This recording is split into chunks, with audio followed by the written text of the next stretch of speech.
I'm Jared Padalecki from Supernatural. What's going on, Buddy TV?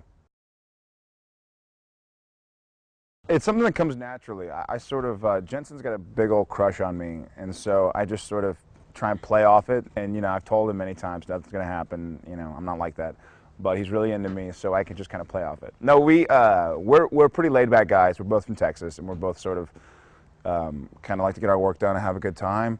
Not really like drama kings, like I've worked with people who just need some sort of conflict and need to, hey, did you hear what blah blah said about blah blah? I'm like, oh, come on, like just relax. And you work 14-hour days anyways. It's not worth getting bent up about stupid things. So it came pretty naturally. I mean, we're pretty similar. We actually live together right now.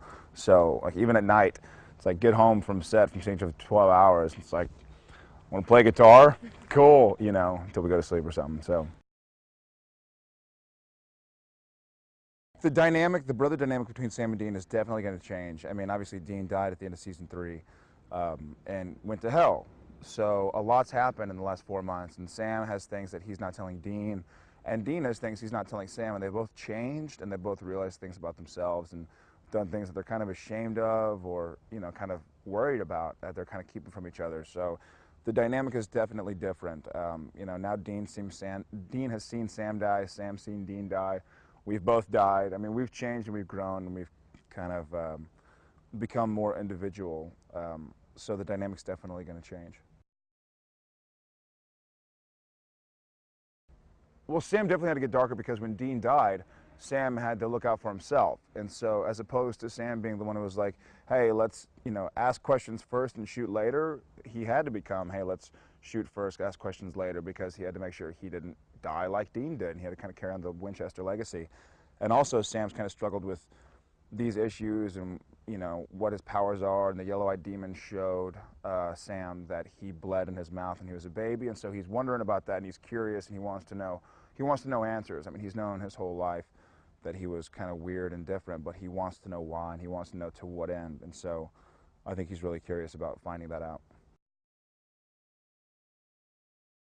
That's usually always filmed on the same day, too. They usually decide to take the funniest scene where you kind of have to be goofy and crazy and stick it with the scene where you're like, Dean, I don't want you to die. So, by the end of the day, I'm exhausted from crying and laughing and doing everything in between. The tragedy definitely comes more naturally to me. I've never thought I was a funny actor. I like to have a good time in person. I like to joke around and kid around, but I've never been like, let me tell you a joke, guys. So the comedy never really came easy, and Drama King, or, I'm a Cancer, so I'm very emotional. It's easy to tap into that reserve of sadness whenever the lines are written, so probably the tragedy. I love fairy tales.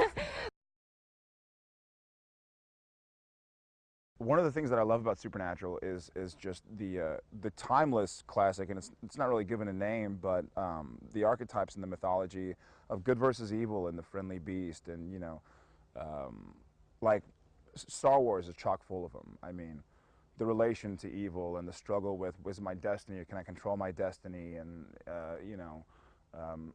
Satan will have a smiling face and be the greatest salesman you ever meet, and struggling with what's on the top layer and what's underneath. And so just sort of the general mythology that's been around since season 1 is kind of what excites me the most. Not a specific demon or anything.